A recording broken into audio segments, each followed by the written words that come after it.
नमस्कार मैत्रिणींनो, सिंपल मेजवानी मराठीमध्ये आज आपण व्हेज चाउमीन करणार आहोत। चायनीज सेंटरवर ज्या पद्धतीचं व्हेज चाउमीन मिळते त्याचीच सिक्रेट रेसिपी आज मी तुमच्यासोबत शेअर करणार आहे। त्यासोबत काही सिक्रेट टिप्स सुद्धा दिले आहेत। त्यासाठी रेसिपी पूर्ण बघा, आवडल्यास लाईक आणि शेअर नक्की करा। तर व्हेज चाउमीन करण्यासाठी इथे मी हे जाडवाले नूडल्स घेतले आहेत। एका पॅकेटमध्ये हे 6 ते 7 बंच येतात, त्यामधला एक बंच आणि एक मुठभर असे नूडल्स इथे मी घेतले आहेत। आता हे नूडल्स आपल्याला उकळवून घ्यायचे आहेत। त्यासाठी एका मोठ्या कढईमध्ये भरपूर असं पाणी गरम करून घ्यायचं। पाणी छान उकळून घ्यायचं, नंतर यामध्ये थोडंसं तेल टाकायचं म्हणजे नूडल्स एकमेकांना चिकटणार नाहीत। आणि त्या उकळत्या पाण्यामध्ये हे नूडल्स टाकायचे व हाय फ्लेमवर एक 5 मिनिटे हे नूडल्स उकळवून घ्यायचे। आपल्याला नूडल्स फक्त एक 80% शिजवायचे आहेत, पूर्ण 100% हे नूडल्स आपण नाही शिजवणार आहोत। तर बघा, हाय फ्लेमवर साधारण 5 मिनिटे हे नूडल्स इथे मी शिजवून घेतले। आणि नूडल्स शिजले हे कसं ओळखायचं, तर बघा अशा पद्धतीने नूडल्स मधातून तुटले की आपले नूडल्स आता इथे तयार आहेत। पूर्ण 100% नूडल्स शिजवायचे नाहीत, नाहीतर मग व्हेज चाउमीन चिकट होते। आता लगेचच गॅस बंद करून नूडल्स मधलं गरम पाणी काढून टाकायचं आहे, जेणेकरून नूडल्सची शिजण्याची प्रोसेस थांबली पाहिजे। व लगेचच याच्यावरती थंड पाणी ओतायचं आहे। थंड म्हणजे नॉर्मल टेम्परेचरचं पाणी घेतलं आहे आणि भरपूर असं पाणी याच्यावरती ओतायचं, जेणेकरून याची शिजण्याची प्रोसेस थांबली पाहिजे। याच्यावरती थोडंसं तेल टाकायचं आणि हे तेल नूडल्सला अशा पद्धतीने लावून घ्यायचं, म्हणजे नूडल्स एकमेकांना चिकटणार नाही। आणि आता नूडल्स पूर्णपणे थंड झाल्यानंतरच पुढची प्रोसेस करायची आहे, गरम असताना करायची नाही।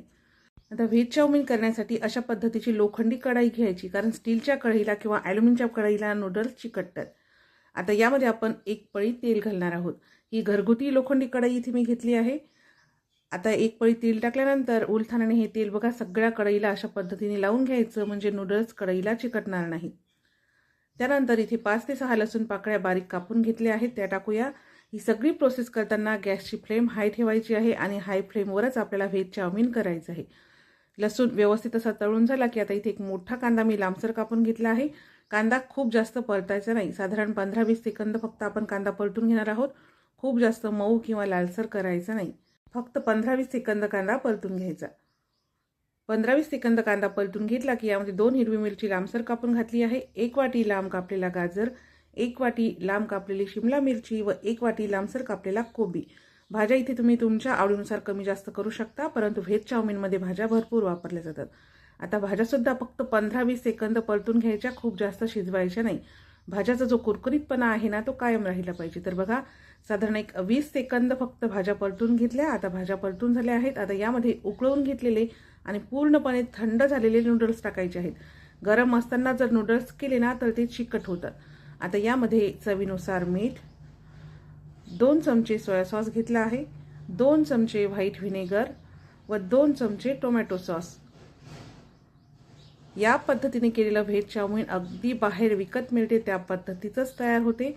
पाव चमचा काळी मिरी पूड घातली आहे व इथे मी रेड चिली सॉस घेतला आहे, तर तो साधारण 1 ते 1.5 चमचा घालूया। आणि आता बाहेरच्या सारखा रंग येण्यासाठी इथे मी थोडासा ऑरेंज फूड कलर घेतला आहे।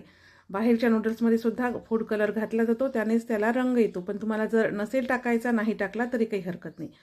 आता 2 चमचे घेऊन अशा पद्धतीने हे नूडल्स व्यवस्थित असे मिक्स करून घ्यायचे। नूडल्स मिक्स करताना सुद्धा गॅसची फ्लेम हायच ठेवायची आहे, जेणेकरून नूडल्स एकमेकाला चिकटणार नाहीत। तर बघा, नूडल्स इथे व्यवस्थित असे मिक्स करून घेतलेले आहेत। कढई थोडीशी लहान झालेली आहे, म्हणून मिक्स करायला थोडीशी अडचण येत आहे। आता नूडल्स व्यवस्थित मिक्स करून घेतले की सगळ्यात शेवटी बारीक कापलेली कांद्याची पात व थोडीशी कोथिंबीर घालायची व पुन्हा एकदा व्यवस्थित असं मिक्स करून घ्यायचं।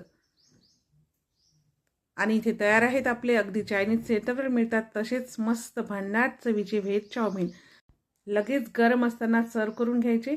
चवीला एवढे भन्नाट लागतात ना की यानंतर तुम्ही व्हेज चाउमीन खाण्यासाठी बाहेर कधीच जाणार नाही। तर तुम्हाला आजची ही रेसिपी कशी वाटली हे कमेंट्समध्ये मला नक्की सांगा। रेसिपी आवडल्यास लाईक आणि शेअर नक्की करा। सिंपल मेजवानी मराठीचे व्हिडिओ आवडत असतील तर चॅनलला सबस्क्राईब करून बाजूचे घंटीचे बटन प्रेस करा। चला तर मग भेटूया पुन्हा एका नवीन रेसिपी सोबत।